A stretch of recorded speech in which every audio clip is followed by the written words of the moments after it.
Pero no me puedo ver.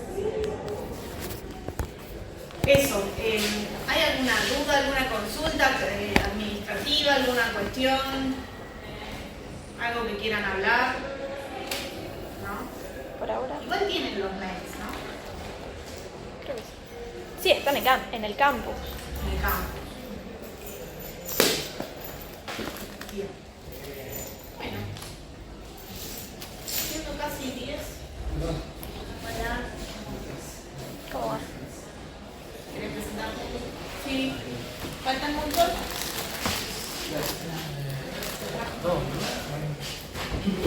Gracias. En el grupo creo que somos 11. Ah, ok. Bueno. Creo que están por abajo.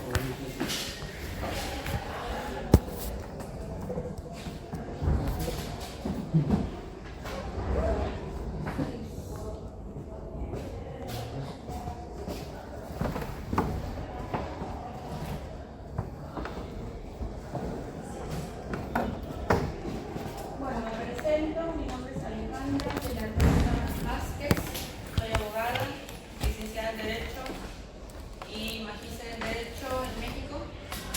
Tengo 6 años radicando acá en Buenos Aires, me vine a hacer el doctorado, pandemia, y bueno, estoy acá.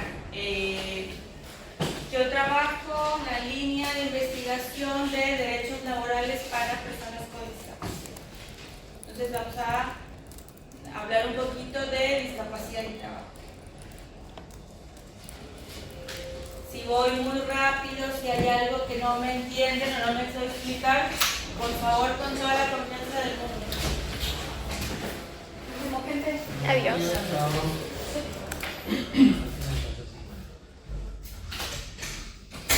Empezamos un poco con números, con datos duros.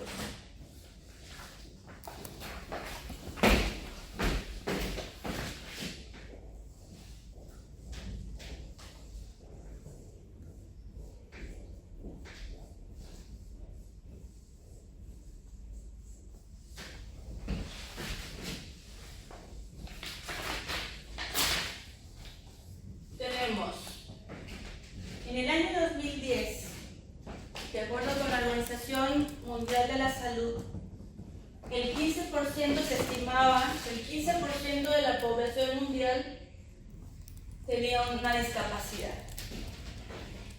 De este 15% que conforma todo un universo, la OIT me decía que el 80% estaba en edad de trabajar, en edad laborable, en edad productiva, que es un montón, la mayoría. En este mismo año, en 2010, me decía el INDEC que el 12,9% de la población en Argentina tenía una dificultad o limitación, que así que no define lo que es discapacidad, sino que le dice dificultad o limitación.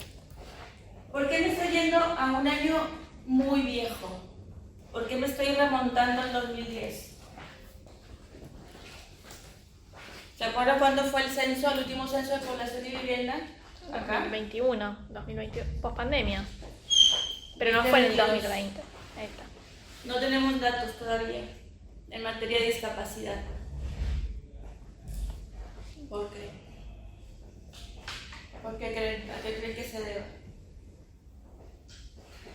¿No se hizo mal? ¿O no se le dio la suficientemente importancia, entonces se deja para después? ¿No, Sí. ¿No hicieron bien las preguntas? Todo. Hubo una polémica con el censo de población en materia de discapacidad. El movimiento asociativo se estuvo movilizando porque efectivamente no había preguntas. Y además los resultados no me están especificando lo que es discapacidad. Hay resultados preliminares, pero son de otros colectivos. Están tomando en cuenta mujeres, LGBT, pero no tengo un número todavía de discapacidad. 12,9 en 2010, más o menos el margen de error con la Organización Mundial de la Salud, más o menos 2, que me parece como razonable. Después hubo, aquí es. Sí, ¿dónde están? Después hubo en 2018, el INDEC hizo una encuesta estimativa,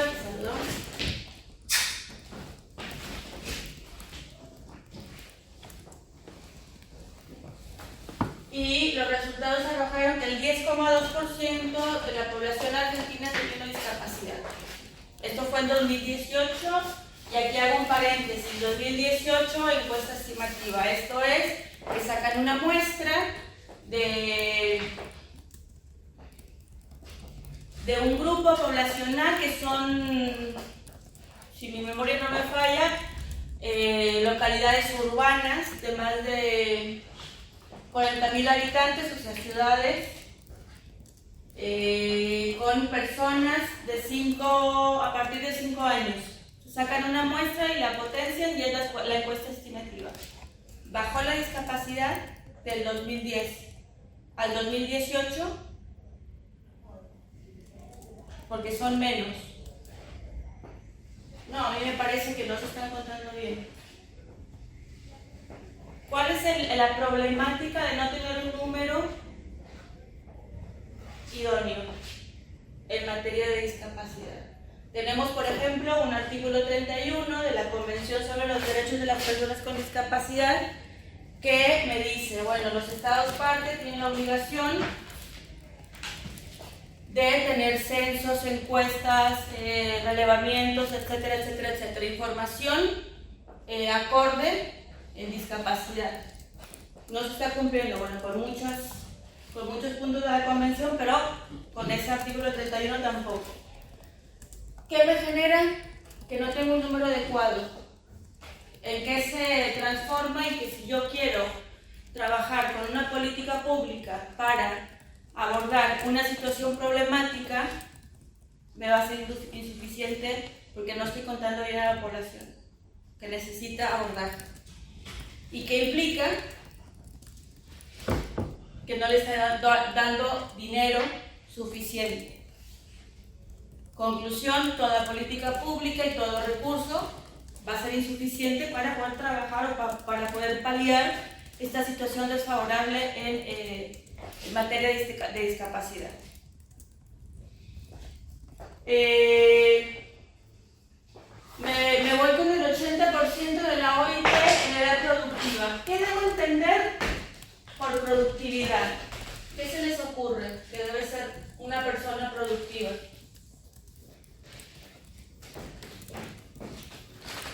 En edad de poder trabajar, que estimo que sería de 16 años, vamos a poner 18 a la jubilación. ¿Tú lo asocias con el rango etario? Sí. Ok, ¿alguien más? No hay respuestas incorrectas.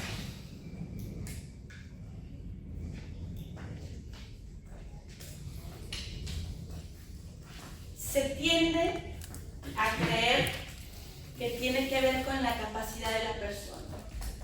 ¿Qué hablamos o a qué nos referimos cuando estamos hablando de una persona con discapacidad que no tiene sus capacidades acordes para poder trabajar? Y digo erróneamente porque de acuerdo también con la Organización Internacional del Trabajo, la productividad pasa por otro lado, que es el tiempo que nosotros estamos trabajando concentrados, estamos prestando toda nuestra atención. Y nosotros al día, nosotros todos, con o sin discapacidad, somos pocas horas productivas en cualquier trabajo. 6. Yo llego a mi trabajo, trabajo 8 horas, llego a mi trabajo, me tomo un cafecito, platico, saludo. A la hora de la comida otra vez tiempos muertos. Si a mí y a todo el mundo nos hicieran una reducción de jornada laboral de 6 horas, yo trabajaría más y mejor. Yo y todos. Llego, hago lo que tengo que hacer, no me distraigo, se cumple mi horario y me voy. ¿Por qué? Porque tengo una vida afuera. O porque debería tener una vida. Eso es ser productivo. Estoy concentrado, no me distraigo. Más horas mi cerebro no atiende. El de nadie. ¿Puedo hacer una consulta? Sí. Yo opino lo mismo que vos, pero también considero que hay un montón de personas que ponen su vida, su eje en el trabajo. Entiendo que no es una cuestión de opiniones, sino de datos. Ajá. Pero, ¿cuál sería? Lo correcto sería esa concepción del trabajo. No como lo que te ordena la vida, sino como un medio para vivir, digamos. A ver, la Organización Internacional del Trabajo habla mucho de esto, trabajo digno, decente, que tiene que ser un trabajo acorde a mis facultades y que la remuneración también tiene que ser acorde a mis necesidades. Sabemos que esto desafortunadamente no pasa. Claro. Y a veces me tengo que subcontratar en un empleo y un part-time porque no me alcanza. La realidad es otra. Pero si viviéramos en el mundo utópico ideal, todos trabajaríamos 6 horas, 5 días a la semana. Hubo un proyecto piloto en España que eran 8 horas, 4 días a la semana. De hecho, recién estaba leyendo que todavía no se termina de aprobar, pero quieren bajar la jornada laboral de 40 a 37,5 horas semanales. Eso sería lo ideal, y que no tenga que subcontratarme con otro part-time para ajustar o para llegar a fin de mes. Sería lo ideal. Pero bueno, no pasa, claro. Pero bueno, productivos no somos. Pasa, por ejemplo, con docencia, clases de todo el sábado, sacas el posgrado, 6 horas. No hay cerebro humano que aguante 6 horas de clases sin dinero. Pero si las clases de los miércoles, que uno se anotaba los miércoles a 3 horas, ya la última hora está media. No, y hasta el mismo profe Sí. suele terminar más temprano. O sea, Sí. no tenemos break y nos vamos una hora antes de media. Claro, Bueno, se van seguido. Pero además no te concentras, o sea, no se puede. ¿Qué más? 10,2. ¿Qué pasa? Bueno, hablando de políticas públicas insuficientes, no hay números acordes. En Argentina tenemos políticas públicas en materia de trabajo y discapacidad. ¿Alguien ha oído hablar del cupo laboral para discapacidad? El 5%. No, en cargo. Sí, bueno, sí, en cargo. ¿Alguien más? ¿5% qué?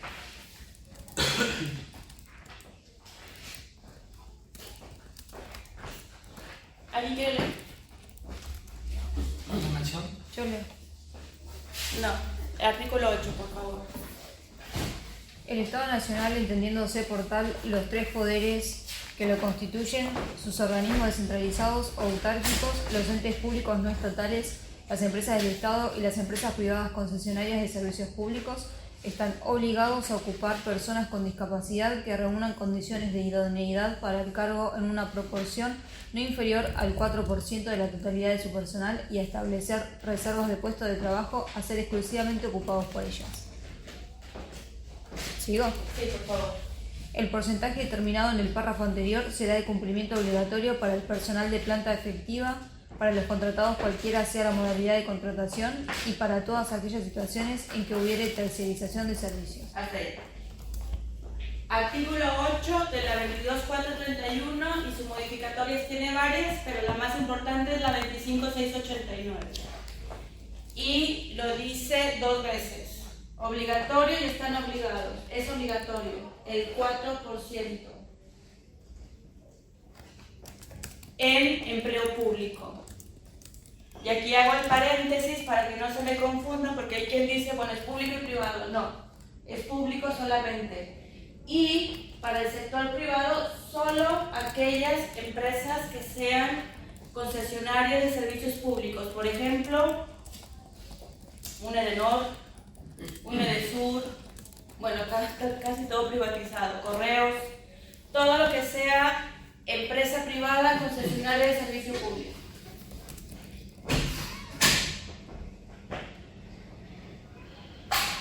Bien. Hola, adelante.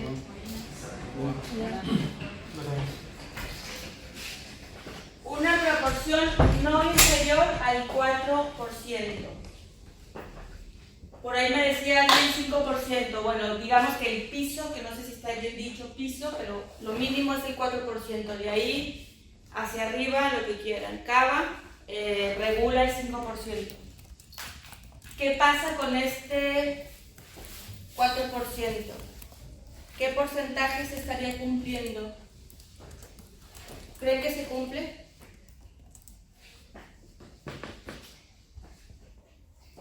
Para mí no, si dijimos que los datos anteriores están desactualizados, entonces es imposible que se cubra el Claro, 4. porque si no hay políticas públicas lo suficientes con estos números acordes, ¿cómo sabemos cuánto es un 4%? Bueno, muy buen punto. ¿4% de cuánto? ¿Del 12,9 o del 10,2 o de qué? ¿O de lo que vaya a salir el censo 2022? La ley dice el total del empleo público, el 4%, ¿no? Sí, obligatorio. Obligatorio. Obligatorio, lo dice dos veces, lo leyó la compañera. Obligatorio. Estamos hablando de discapacidad de trabajo. Te dice que si el porcentaje de población con discapacidad sería el 10 o el 15, el porcentaje de empleo público se tendría que corresponder en ese porcentaje. Claro. Solo porque no se cumple. No se cumple. El problema es que no tenemos ni idea de cuánto se cumple. Oscilan, por ahí hay números entre el 0,8 y el 1,5, o sea, ni siquiera la mitad. Pero la realidad es que no sabemos qué porcentaje se cumple. Tenemos estimados que no nos sirven de mucho. Por ahí sabía que se cumplía, por ejemplo, en AFIP, que ahora me acabo de enterar que ya no es AFIP, pobre Sarca. En el AFIP se cumplía, en el Ministerio del Trabajo se cumplía, estoy hablando a nivel federal. Pero hace un par de cuatrimestres tuve un alumno que trabajaba en AFIP, lo que era AFIP, y lo que me dijo fue, bueno, es probable que se cumpla, pero resulta que como es el 4% global, van y contratan allá en Chaco, todo el 4% de todo el país. Y nosotros no los vemos trabajar. No son compañeros de nosotros. No estamos... no se ven. Si te vas con los números de todo el país, sí se cumple. Pero eso no es inclusión, a mi criterio. Es agarrar el colectivo y ponerlo a trabajar donde yo no lo pueda ver. Eso no es inclusión. Me parece que una real inclusión es tener algún compañero con discapacidad que yo lo vea, que esté en mi ambiente, en mi entorno. Y otra cosa que tampoco tenemos números es qué tipos de discapacidades son las que se están contratando. Recordemos cuáles son los tipos de discapacidad en Argentina. ¿Alguien? Motriz, visceral, mental, intelectual. Muy bien. Se están contratando todas menos intelectual. ¿Cómo? Todas menos intelectual o en muy menor proporción intelectual. Y ese es un problema porque pienso que un colectivo ya vulnerado es como una doble vulneración en la discapacidad intelectual. Es muy complejo que lo quieran contratar porque piensan que no van a aprender, que va a traer problemas y no tendría por qué ser, o que no va a entender, o que no tendría por qué ser así. Entonces lo más común es discapacidad motriz y visceral, sobre todo sordos, ciegos.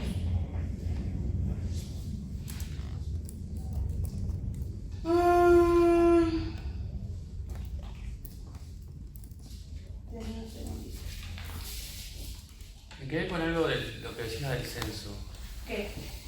La pregunta correcta sería si tenés CUD, ¿cómo sería? No. ¿Cuál sería la pregunta correcta para saber los datos? Ese es un tema, porque esto que les comentaba hace rato del que se tuvo el movimiento asociativo en materia del censo que tuvimos en 2022, no sé, alguien recibió en su casa, ya ven que estaba la opción de tener el QR en la puerta. ¿Quién recibió al encuestador o al que la persona que censó? Sí, me acuerdo, lo que me acuerdo era más de autopercepción, no tanto de una cuestión.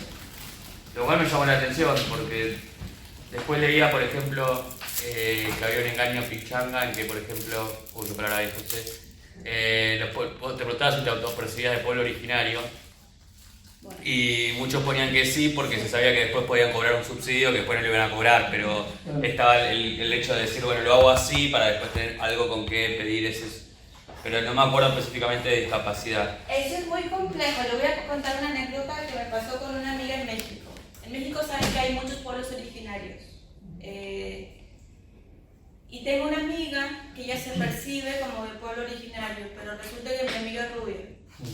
Claro. Pero ella se percibe porque se siente pueblo, no sé cómo decirlo. Y yo me acuerdo que le decía, Laura, ¿pero tú no eres de pueblo originario? Sí. O sea, no es así.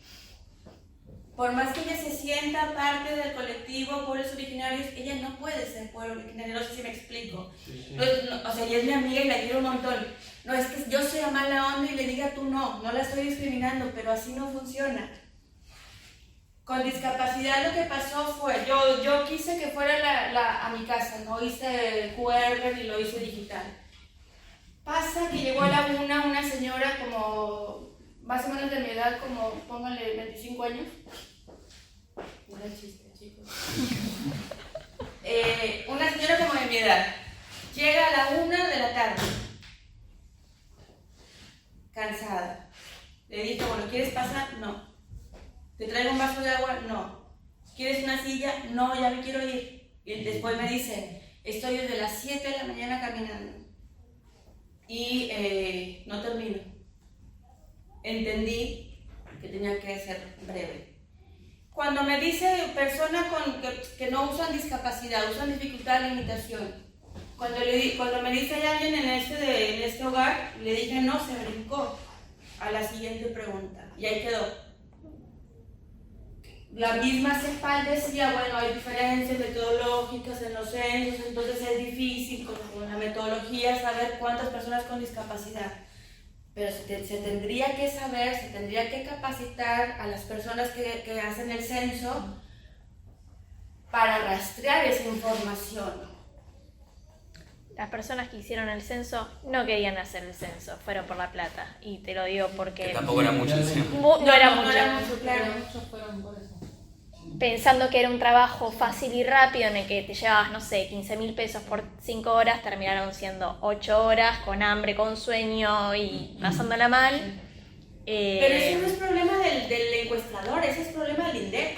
Obvio. El INDEC tiene recursos tecnológicos, materiales, humanos, porque ese es su chamba, ese es su trabajo. Para eso tiene presupuesto el INDEC. Es el organismo encargado de hacer ese trabajo. Sí, yo sé que no es la culpa de la señora que fue a casa, pero, o sea, bueno, ¿hay alguna persona con una dificultad o una limitación? No hay. Perfecto. ¿Hay alguna persona que tenga dificultades para vestirse por sí mismo, comer? Aparte, tienen que tener la capacitación exacta como para hacer esas preguntas y llegar con ese número. Y rastrearlo, porque no toda la gente se percibe o se autopercibe persona con discapacidad. Para escuchar, para no. Ah, bueno, sí, bueno, mi papá usa un audífono. Ah, pero no tienen esa capacitación como para poder rastrear. Son encuestas, son censos, ¿cómo se dice? Mecánicos. Muy estructurados por ahí. No. ¿Cómo se dice que no doy mi información sensible? ¿Anonymous? Sí. O sea, nadie me va a decir, Alejandra vive en el 94 de Alsina y tiene discapacidad, nadie me va a ir a reconocer, o sea, si no lo quiero decir.